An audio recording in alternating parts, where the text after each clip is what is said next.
Welcome to the Corriedale reviews, and it's Emmerdale. It was an explosive week last week, but this week it calmed down a little bit. We were promised a crash, and we did get a crash. Spoiler alert, no one died. Which I was glad at, because it was all hyped up that Frank and Megan would die in the crash that was promised. That didn't happen, and it was a good thing, I think, because they're two good characters, and there is something going on there. We'll get to that in due course. Don't forget, if you haven't subscribed already to the channel, hit that subscribe button so you don't miss the Corriedale reviews. You don't miss your Coronation Street, and you don't miss your Emmerdale reviews. So let's start off with Zach, because Zach had a storyline with Monty, or Caesar as his proper name is. Zach fell in love with a dog that reminded him of his beloved Alfie. It turned out that he was someone's pet. They managed to find a microchip on him. They chased the woman, and they actually found a real-life Cruella de Vil. Zach, Sam and Lydia did not like the way that she was treating her dog, so they decided to go full Ace Ventura pet detective on her and track her down, and they found out that she was keeping 101 Dalmatians hidden away in a barn. God knows what she wanted to do with them, but yeah, that was pretty much it. It was very rushed, which is a shame because I would have been interested in seeing this storyline play out properly. I'm hoping that we see some of it next week, because it was just the Monday and the Tuesday where we actually saw this happening, and it was very rushed. I'm glad that Zach, Lydia and Sam didn't decide to abduct all the dogs or try and do anything illegal, that it was all done legit, and that the dogs were freed. But at the same time, you think it was rushed. It was a good storyline idea, and it could have been developed a lot further. We could have seen a lot more happen there. I think it was too rushed, and I think this week wasn't the most entertaining week of Emmerdale I've seen. I mean, it didn't annoy me like last week's annoyed me a lot, which is something. But yeah, not the most entertaining week of Emmerdale, and a storyline like that was one that kept me gripped. So it would have been nice to see more of that and less of all the other storylines. But we will move on, and next is Megan and Frank. And I'm thinking, because we were talking about on Friday how Frank absolutely hated Megan, and then on the Tuesday, you know, they're all loved up again because they make up on the Monday. And I'm thinking, if you'd missed Monday's Emmerdale, and you just watched Fridays, and you thought, I'll miss one, I'll just go straight into Tuesdays, you'd be thinking, what on earth is going on? Because it's almost like someone just pressed the reset button with Frank and Megan. But have they? Because is Frank up to something? Because he was speaking on the phone to someone. The date, I say in inverted commas, turns out to be someone else. She's not a romantic interest for Frank. She is someone that seems to be helping Frank maybe go back to his old tricks of conning people. Maybe Frank's trying to con Megan, who knows? But Frank's definitely up to something, and a lot of us are watching it, a lot of us who've seen the spoilers, because unfortunately spoilers are very hard to avoid. I try and not leak any spoilers that I've heard of in my future reviews, but a lot of us were led to believe that Frank and Megan would die in a car accident. That didn't happen, as I said in the intro, and yeah, so spoilers can't always be trusted, but for some of us, just impossible to avoid. But a lot of us might be thinking, oh, is Frank getting back to Megan for something else? It seems, with the way that they were arguing on the Monday episode, that Frank's plan wasn't to just get back together with Megan so he could scam her, unless, of course, it was a very laid plan because he knew how much Megan wouldn't give up after seeing her ride the motorbike. But if you were going to scam somebody who had cheated on you, you might not make it as hard to get back with them. An example of this, if anyone can remember, a while ago on Coronation Street, Liz did something similar where she tried to, well, not scam, but she tried to get back the Rover's return. Tony had cheated her and scammed her, and she decided to act like she wanted to get back with him, but only to get the pub back. So the way that Megan had to really wear down Frank makes me think that he wasn't trying to scam her unless he really wants Megan to completely believe. But I mean, they had some good dialogue. I mentioned obviously about how, you know, Frank can't be too annoyed at Megan because he did cheat on her, and Megan even said, "I forgave you, why can't you forgive me?" Which Frank replied, "Well, you're a better person than me." And, you know, Megan's all, "I don't want you to be happy without me." And then Frank's all, "Well, that's not very nice." It's not nice, it's honest. But you think if he was going to try and scam Megan, and by scamming get back together, he wouldn't, he'd wear his defences down a bit more than he did. But you got to think, you know, if you say the right words, you can do anything, as you see in Emmerdale. We're not going to know what Frank's up to. We're going to have to wait and see. But because Frank and Megan's storylines are so well connected to Ross's storylines, we'll move on to Ross and Kane and everyone else before going back to speaking about Frank. So Ross is on the powder, and he salvages a car which Frank finds an interest in, and he decides to not bother fixing the brakes or anything and sell it to Frank for £3,000, which Frank gladly accepts for him and Megan. Ross confided in his son Moses, "Should I give Kane any money at all? Maybe I should give him nothing." And Moses was very much on the side of, yeah, you shouldn't give Kane any money. But Ross was like, no, hang on, I'm going to have to give him some money, or else he might, you know, try and hunt us down. But only give Kane a third instead of the half that he is owed. We see that Ross is seriously going off the rails after being exploited to more of the powder, which a lot of people seem oblivious to, except for Ryan. And Ross seems like he might be a bad influence on Ryan. But they do fall out, Ross and Ryan. And it'll be interesting to see what happens with them, because it is a very interesting dynamic between those two characters. We did have a great moment with Frank and Kane after the crash, when Frank threatens to ring the police on Kane. And this is why we love Kane, because absolutely no one messes with Kane. Kane's like, "You're not going to call the police, you're not going to get me banged up, and you're not going to get thrown into the canal and have all this happen to you, and you're not going to wish you were dead," that sort of thing. All these sort of threats, which really make Kane the hard man character that no one in their right mind wants to mess with. And he says to Frank, "If you call the police on me, then I've got a number for you, 5, because that's the amount of minutes that you'll have to live if you ever speak to me like that again." And just, you do not want to mess with Kane. Frank does threaten Kane initially just so he can get the money back for the car, which Kane obliges to without being pushed to by Frank, and he gives him the £2,000. Then Frank's like, "Oh, I see how it is. You're going to deduct £1,000 because of the way I talk to you." It's like, no, this is the full money you paid for the car. It's like, no, I paid £3,000. And obviously Kane's not too happy that Ross ripped him off. Again, Kane does have some really funny lines, like when he's giving Frank the money. It's like, "Oh, I barely slept a wink last night, worried you'd come after me," sort of thing. There was a small mathematical problem, which I couldn't help but notice, is when Kane demands the extra £1,000 from Ross. When in actuality, because it was £3,000 and he should have had half, he should only have got an extra £500. But then maybe Kane's just adding on an extra £500 as a penalty fee. You never know. But Ross's actions do cost him his part in the business. He's still allowed to be a partner, but as Kane puts it, he is now a sleeping partner, unless he's got a problem with that, and he'll become a dead partner. I think I'd rather be a sleeping partner than a dead partner, if those are my only two options. So yeah, we'll see more of how that happens the following week.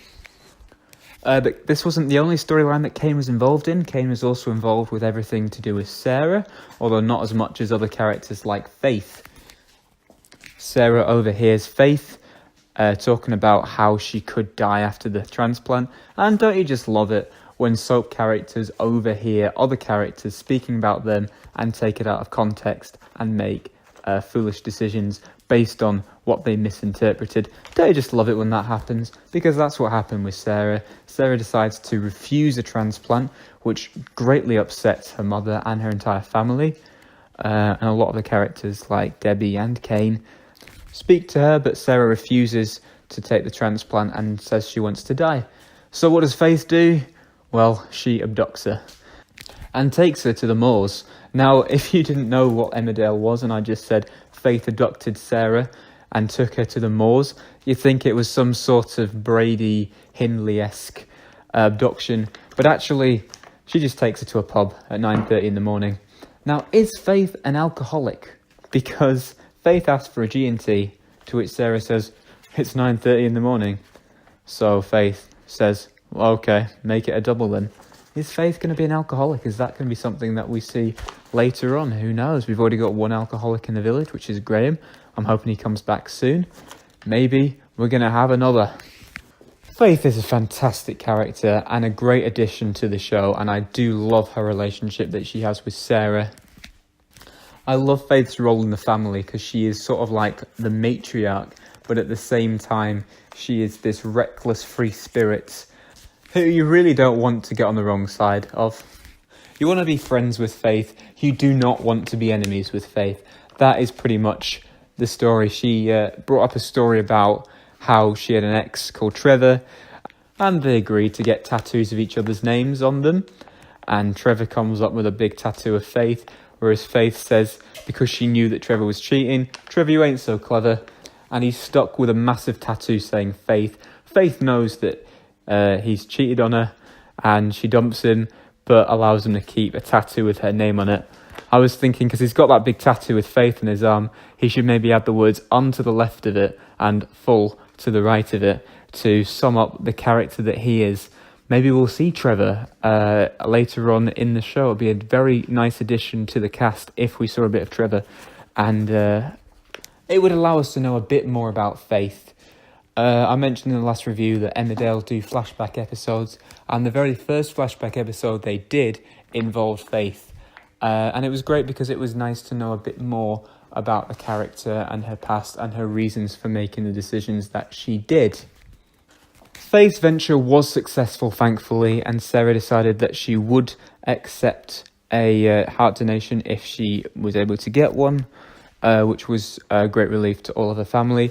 And finally, we have Sarah able to fully open up to her mother Debbie about her fears and her anxiety, and instead of bottling it all up, which just isn't good at all. So it's good we've got that, and I'm hoping that very soon Sarah will be able to get the heart transplant.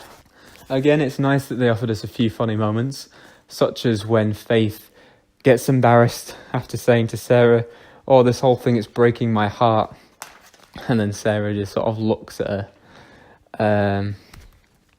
I don't like the way that Sarah was asking if she assumed that Debbie would be happy if she wasn't born.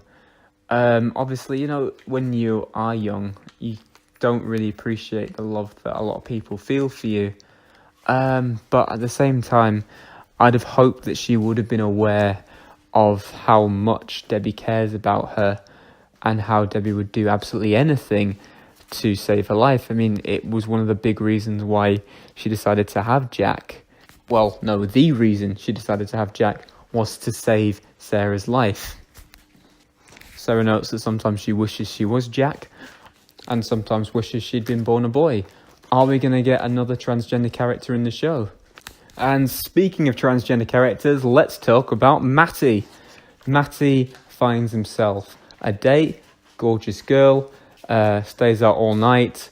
They have a date in the wool pack, and obviously the girl is very happy to take the relationship to the next level, but Matty obviously needs to tell this lady that he used to be a woman and he doesn't have the male anatomy. So it would be interesting to see if he does tell her his secret, how this girl reacts. to Matty's revelation. But it seems very clear and obvious to us that Matty will get with Victoria at some point. And as I said, I just don't think that's right because Victoria was married to his brother. But I suppose we've got to accept that that's what's going to happen because the show are dropping its very not so subtle hints that that's what's going to happen. So I'm assuming that later on Matty will tell this girl that he used to be a woman and this girl won't react very well to it. Matty will be all despaired. Oh, I'm never going to find a woman. Victoria will comfort him and then it'll just happen from there. And we'll have Matty and Victoria together. We briefly saw Lachlan this week, confirming to us all that he got away with murder again. I love it when a character that I really like is killed off by another character and justice doesn't catch up with them. I mean, I really felt for Robert when he said, Seb really needs his mum. And Rebecca does wake up from the coma and wants to be a mum to her son and is desperate to be a part of her son's life and escape from the cabin that Lachlan's got her locked up in. But no, it's all for nothing. Seb needs his mum, and he does need his mum. So what, is Aaron going to be his mum now? Because I suppose that's fine. I mean, it looks like we're going to have Robert and Aaron raising Seb. So it looks like Aaron will have to be the mum to Seb because Rebecca was killed. I mean, I'm sorry. I just really upset with the writers for killing off Rebecca, especially because they gave us all that excitement, all that hope that she would escape, and it just amounted to nothing. But that was last week. You can hear me ranting about that in last week's review. I will only talk about what happened this week. So let's talk about Chaz and Paddy. It's so sad, their storyline, and I think I'm going to really struggle to watch when their baby is eventually born.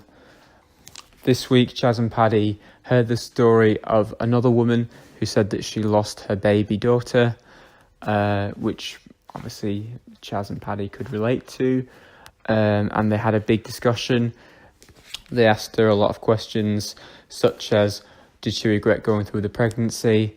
To which the mother went about, it resulted in a lot of long-term consequences for her, such as losing hair and the emotional trauma and other things such as hemorrhoids, but never in a million years did she regret going through the pregnancy, which I really liked. I had a question that I would have liked to have known myself. I'm not sure if it was addressed in the episode. I'm not sure if I can remember. Let us know in the comments below. Did the mother know initially that the baby would die, or did she only find out once the baby was born that the baby didn't have long to live? Because obviously the baby was suffering with something wrong with their brain. We still get a bit of Parlon this week. We get Paddy and Marlon deciding to watch their favourite film, which is called Look at the Size of That Hamster 2. But it gets a bit awkward because while they're watching it and Chaz is there as well, there is a scene where a baby's being born and might not make it, and the mother's in distress. I did hear from a lot of you guys that you thought the scene was a bit out of place. A lot of people on Twitter venting about what was the point of that scene.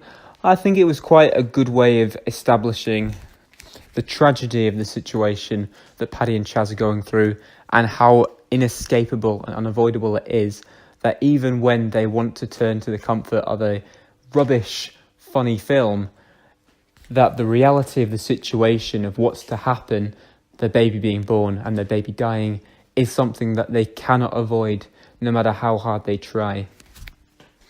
I mean, only 2 storylines to go. David's just being an idiot.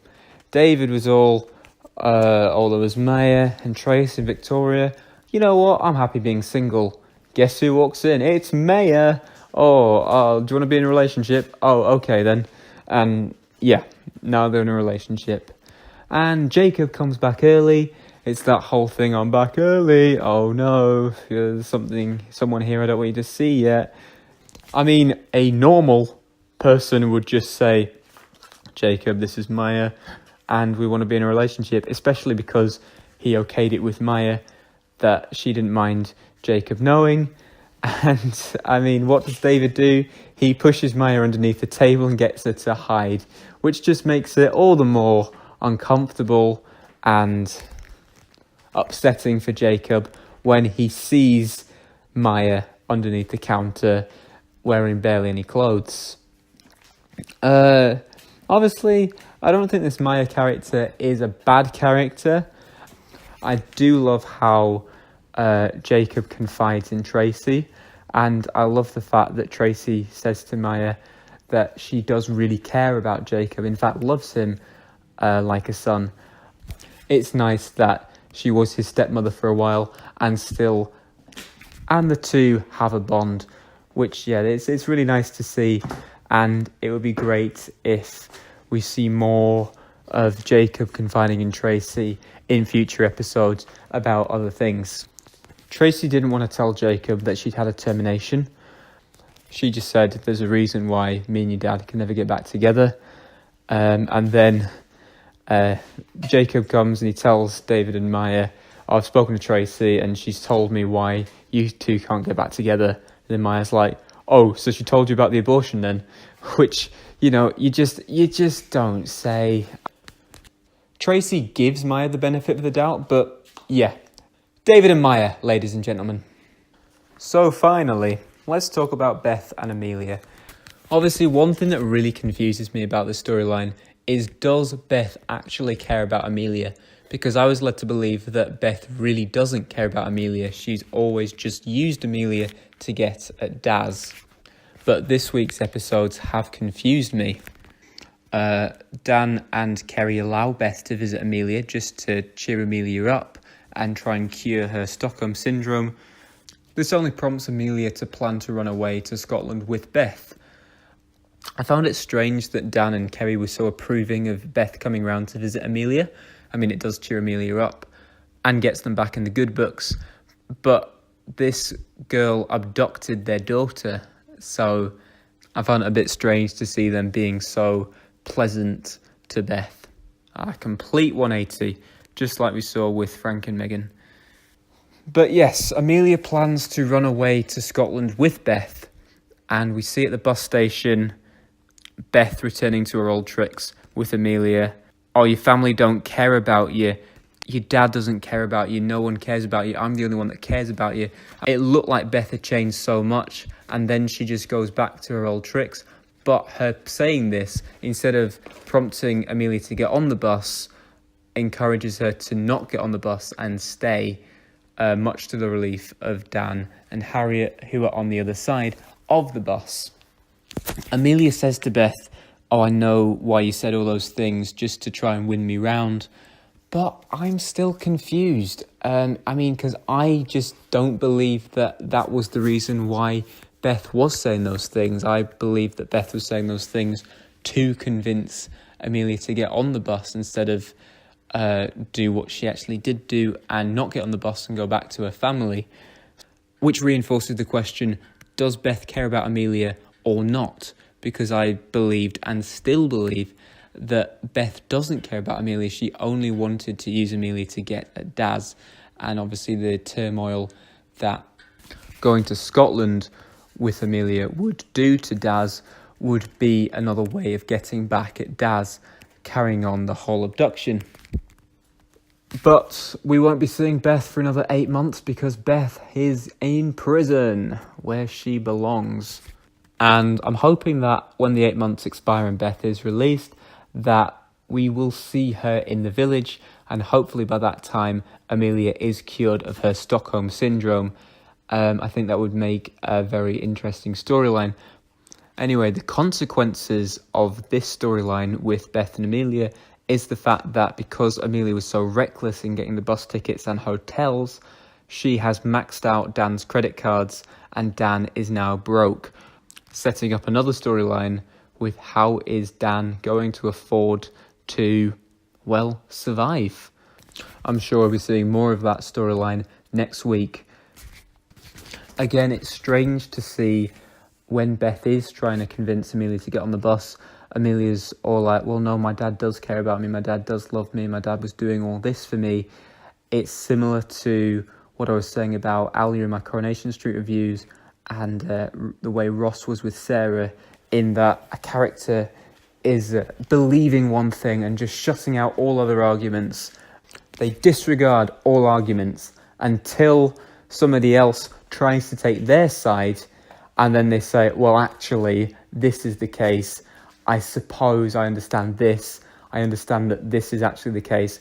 With Ross, obviously, Sarah takes his side and decides that she doesn't like her mum anymore.